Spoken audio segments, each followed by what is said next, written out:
toutes et à tous, c'est Ilyes, j'espère que vous allez bien. On se retrouve aujourd'hui pour une nouvelle vidéo, le débrief de l'UFC 298 et en particulier le débrief du combat principal qui s'est terminé il y a quelques minutes maintenant. Ilia Topuria s'est imposé par KO au deuxième round contre Alexander Volkanovski. Waouh!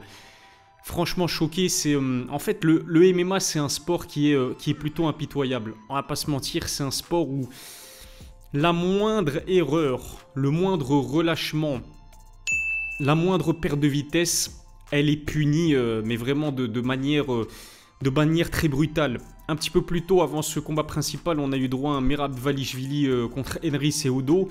Taylor Lapillus, qui commentait le combat en compagnie d'Antoine Simon sur RMC Sport, a dit quelque chose qui était vraiment véridique, c'est que on avait le sentiment d'assister à un passage de flambeau entre Merab Dvalishvili et Henry Cejudo. Henry, on sait que ça a été un immense champion dans 2 catégories de poids, précédemment médaillé d'or olympique.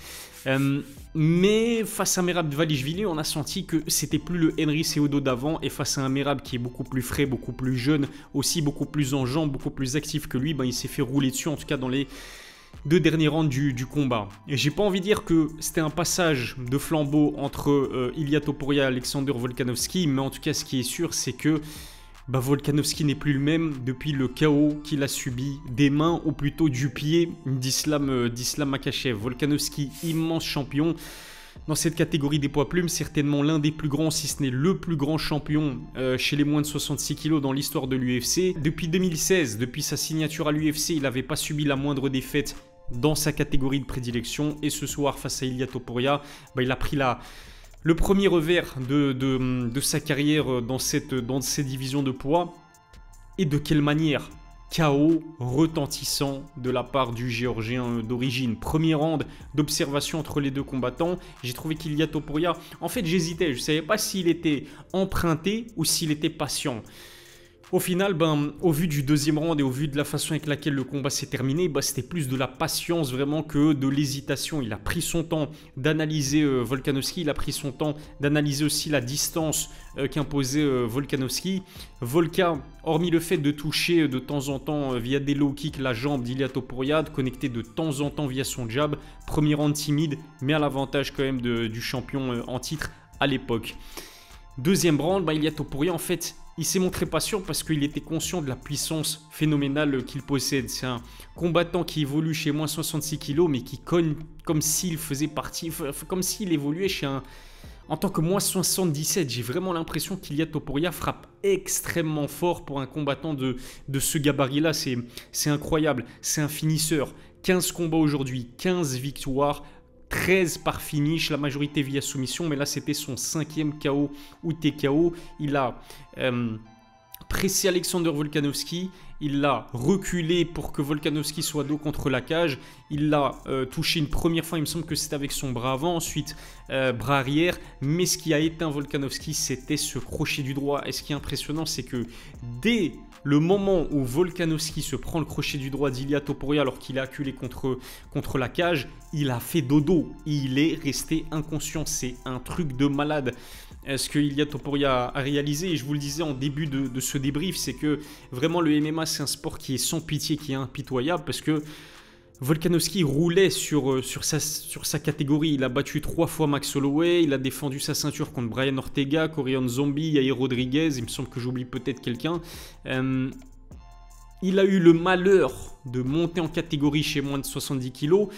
Il perd une première fois contre Islam Makhachev, mais il a donné certainement le combat, hormis la défaite, la seule et unique défaite d'Islam Makhachev dans sa carrière, mais c'était certainement le combat le plus compétitif de la carrière d'Islam Makhachev.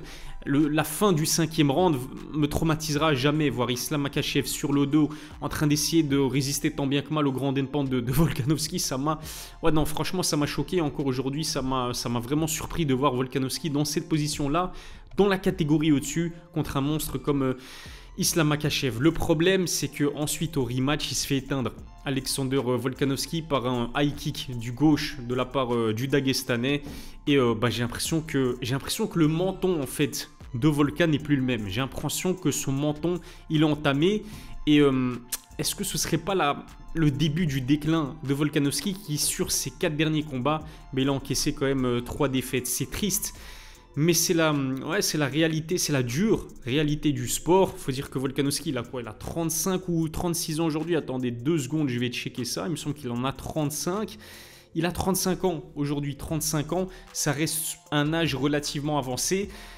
Surtout quand on fait face à un Ilia Topuria qui n'en a que 27, qui était invaincu, extrêmement confiant en ses capacités.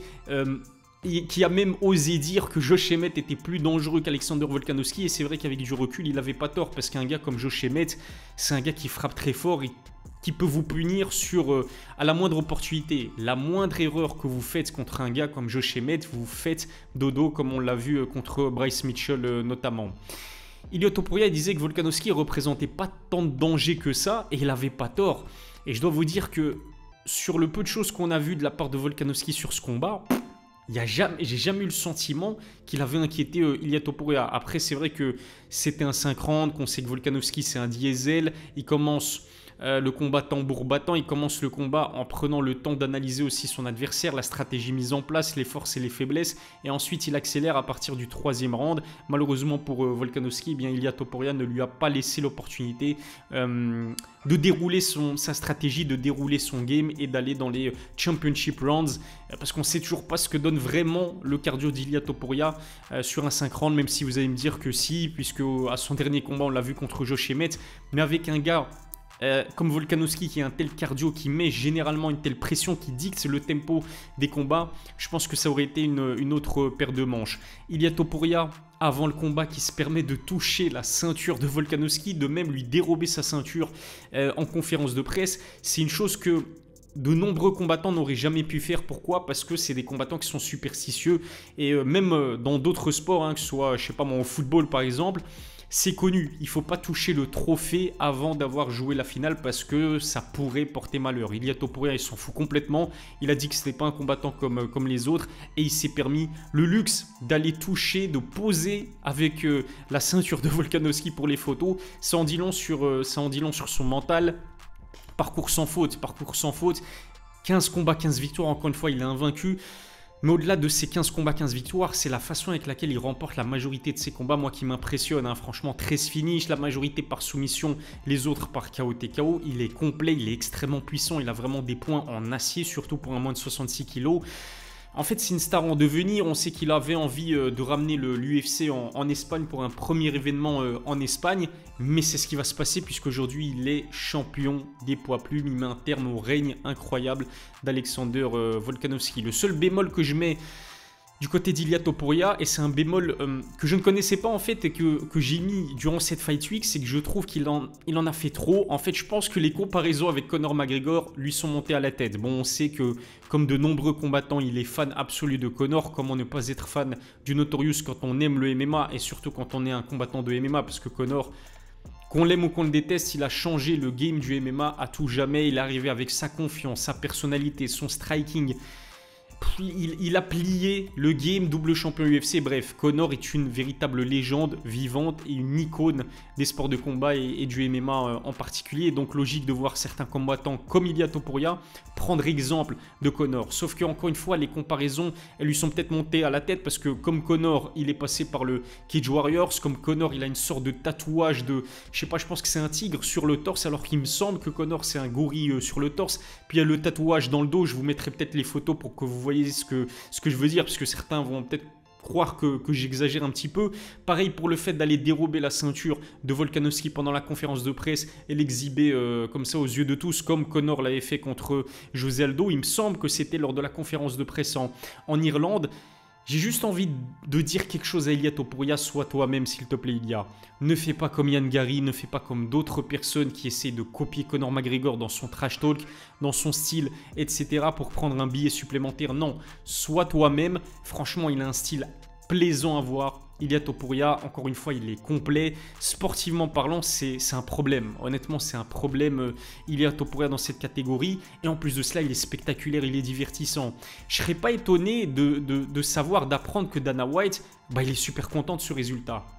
Certes, Volkanovski, c'était un beau champion dans cette catégorie. mais il vendait zéro pay-per-view. Pour les personnes qui suivent mes analyses et pronostics que j'effectue régulièrement avec Movsar Ibragimov, c'est vrai que cette fois-ci pour l'UFC 298, on n'a pas fait d'analyse et pronostics parce que Movsar disputait son premier combat de MMA professionnel et que je voulais lui laisser le temps de préparer ça à son aise. D'ailleurs, il s'est imposé par un flying knee au premier round, KO. Bravo Movsar si tu regardes cette vidéo-là. Mais comme on a l'habitude de le dire avec Movsar, Volkanovski c'est le bon papa de famille, le bon Australien qui doit passer ses dimanches torse nu avec un ventre jusque-là en train de faire des barbecues et de prendre soin de ses enfants. C'est très bien. Évidemment, on va pas lui reprocher d'être un bon père de famille. C'est exceptionnel. J'aime beaucoup Volkanovski. C'est quelqu'un qui est humble, respectueux. Mais d'un point de vue business, je ne parle pas d'un point de vue sportif, d'un point de vue business, c'est pas bon pour les affaires pour l'UFC. Alors qu'au contraire, Ilia Topuria, qui a une grande bouche, qui assume dans l'octogone, qui est spectaculaire, divertissant, qui met des gros KO, qui a, aussi il faut dire, c'est un beau gosse, il a une belle gueule, etc. Il est beaucoup plus vendeur, il va ramener l'UFC en Espagne. Je pense pas qu'il va ramener l'UFC en Géorgie, même s'il est d'origine géorgienne. Il va ramener l'UFC en Espagne. C'est un autre pays important en Europe que l'UFC aimerait conquérir, et grâce à Ilia Topuria ça va être possible. Imaginez vous organisez un UFC numéroté au Santiago Bernabéu à Madrid avec un public en feu, ça va être vendeur, ça va ramener du bif à l'UFC, et évidemment que l'UFC au stade où l'organisation est, elle est en recherche d'une star en devenir, elle est en recherche d'une jeune pousse en devenir qui va lui permettre de vendre énormément de pay-per-view. C'est ce qui manque un petit peu à l'heure actuelle. On va pas se mentir, Khabib a pris sa retraite, Conor McGregor il est en pré-retraite, John Jones pareil il est en pré-retraite, à mon avis il ne lui reste plus qu'un seul combat. Ça manque de stars en fait à l'UFC je trouve. Paddy Pimblett qui tarde à confirmer aussi. Il y a qui? Il y a Khamzat Chimaev qui est de moins en moins actif et qui tarde à confirmer aussi contre des adversaires du top niveau. Il y a qui comme star à l'UFC? Comme star en devenir, j'en connais deux. Sean O'Malley notamment, qui est champion dans la catégorie des poids coqs, et Ilia Topuria qui aujourd'hui est devenu champion dans la catégorie des poids plumes. Donc on a là deux champions qui sont jeunes et qui ont des styles divertissants et qui potentiellement peuvent devenir des énormes stars qui pourront vendre du pay-per-view. Israel Adesanya aussi, vieillissant, et il reste sur une défaite contre Sean Strickland. Il a décidé de prendre une longue pause. Moi, je pensais qu'il allait faire son retour à l'UFC 300 contre Alex Pereira, mais comme vous avez dû assister à cette nouvelle-là, si vous êtes toujours réveillé, eh bien Dana White a officialisé le main event de cette UFC 300, et ce sera finalement Alex Pereira qui défendra sa ceinture chez les lourds légers face à Jamahal Hill. On pouvait s'attendre à un autre combat principal, avec deux combattants vendeurs. Alex Pereira, oui, c'est quelqu'un qui est vendeur, c'est quelqu'un qui, comme Ilia Topuria, est très agressif dans un octogone, qui a un style, qui a un charisme aussi, qui fait que il est intéressant. Jamahal Hill, je suis désolé, sportivement, c'est un combattant costaud qui a été champion dans la catégorie des lourds légers. Mais Jamahal Hill, il vend zéro pay-per-view, ce n'est pas une star loin de là. Donc un petit peu déçu par le main event de cette UFC 300. Heureusement qu'au main event, on aura droit à Justin Gaethje, Max Holloway. Max Holloway, justement, parlons-en un petit peu de la suite pour Ilia Topuria, contre qui il va défendre son titre chez les poids plumes.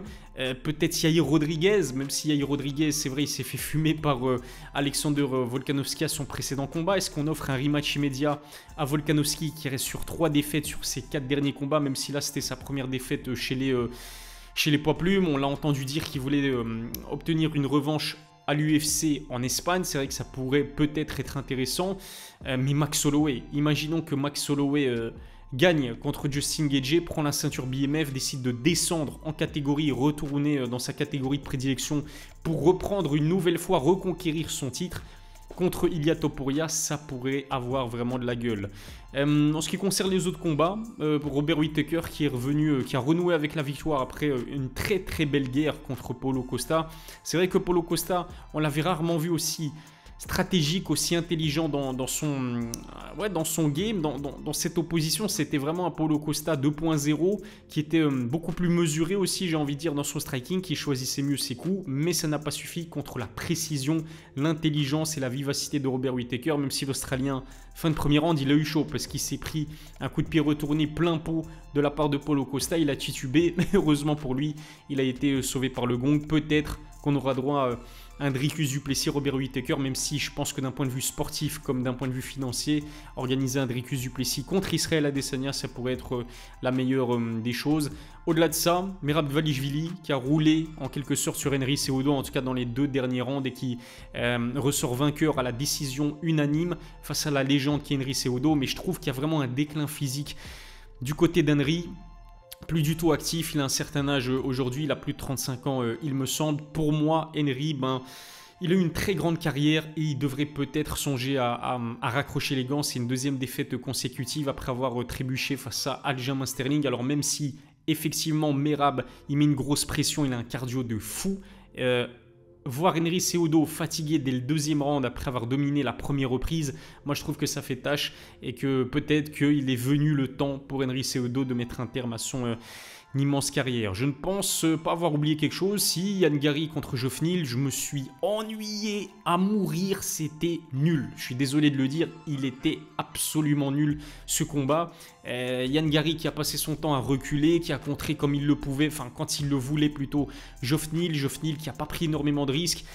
Pour certains c'est un vol, cette victoire par décision partagée pour Ian Gary. Moi je suis pas convaincu que ce soit un vol parce que le plus précis des deux c'était Ian Gary. Celui qui a mis les meilleurs coups, je pense que c'était Ian Gary. Les coups significatifs sont du côté d'Ian Gary. La pression, elle était du côté de Geoff Neal. Je sais qu'en termes de coups, les statistiques sont très proches entre Geoff et Ian, mais pour moi, Ian Gary a mérité de l'emporter par décision partagée. Pour moi, c'est plutôt logique. Merci de m'avoir suivi. Abonnez-vous à ma chaîne si ça n'est pas encore fait. Lâchez un pouce bleu, ça fait toujours plaisir. Dites-moi ce que vous avez pensé aussi de cet UFC 298 et en particulier ce Ilia Topuria versus Alexander Volkanovski. Je vous donne rendez-vous très vite pour une nouvelle vidéo. D'ici là, prenez soin de vous.